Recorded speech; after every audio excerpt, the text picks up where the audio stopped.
বাঁকুড়ার সোনাদহ থেকে অমর কানন পর্যন্ত 22 কিলোমিটার দীর্ঘ রাস্তা দীর্ঘদিন ধরে বেহাল অবস্থায় পড়েছিল। স্থানীয় বাসিন্দাদের বারবার আবেদন ও আন্দোলনের পর অবশেষে এসআরডিএ প্রায় 22 কোটি টাকা বরাদ্দ করে রাস্তা সম্প্রসারণ ও নতুন করে নির্মাণের কাজ শুরু করে। কিন্তু নির্মাণের কাজ শুরুর পর থেকেই অভিযোগ রাস্তা নির্মাণের নিম্নমানের সামগ্রী ব্যবহার করা হচ্ছে।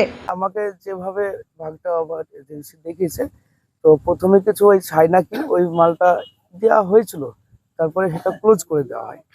মানে টোটাল ইঞ্জিনিয়ার সেকশন যে জেলা পরিষদ থেকে এসে বললো যে এটা টোটাল রিজেক্ট, এটা করা দেওয়াই যাবে না। তারপর থেকে কিন্তু আমি মালটা মিশাইনি। এবার কিছু মাল এখানে ছিঁড়ে ছিটে ছিল, সেগুলোই ছিল।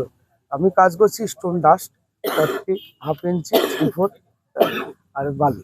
মানে এখানে তো নিম্নমানের সামগ্রী ব্যবহার করা হচ্ছে, সেটা সবাই বলে। তাহলে আমাকে ওই বেডে গিয়ে দেখতে হবে। আপনারা দেখুন যে আমি যদি শুধু ছাই দিয়ে কাজ করি তাহলে তো পাথর থাকার কথা না, বা অন্য কিছু থাকার কথা না।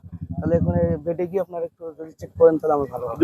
স্থানীয়দের অভিযোগ, রাস্তা নির্মাণের পাথর ও বালির পরিবর্তে একটি কারখানার ছাই ব্যবহার করা হচ্ছে। কিছু ক্ষেত্রে পুকুরের পাকও মেশানো হচ্ছে, ফলে স্বাভাবিকভাবেই রাস্তার স্থায়িত্ব নিয়ে প্রশ্ন উঠছে।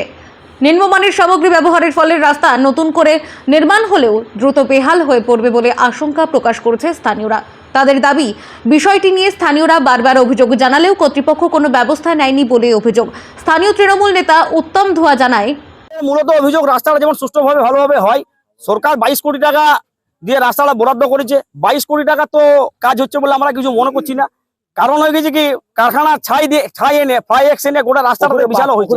সেটা এমন জল হওয়ার পর হয়েছে যেমন পুকুরের পাক হয়ে গেছে। পুকুরের পাকও মিশাল আছে, পুকুরে পাঁক কি মিশিয়ে দেওয়া হয়েছে? পুকুরের পাক মিশিয়ে দেওয়া হয়েছে। এটা আমরা দেখতে পাচ্ছি, আপনার জিএসবির সাথে আপনার হয়ে গেছে পুকুরের পাক যাচ্ছে।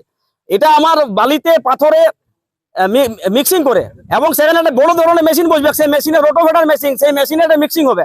সেটা তো কিছু হচ্ছে না, কেবল জেসিপি দিয়ে কোন রকম লার্চার করে নিয়ে ট্রাক্টর বা ডাম্পার করে নিয়ে ঢেলে দিচ্ছে। আর রাস্তাটা দু সাইডে আপনার এমন কেটেছে, আপনার হয়ে গেছে যখন তখন মানুষের অ্যাক্সিডেন্ট হলে হচ্ছে।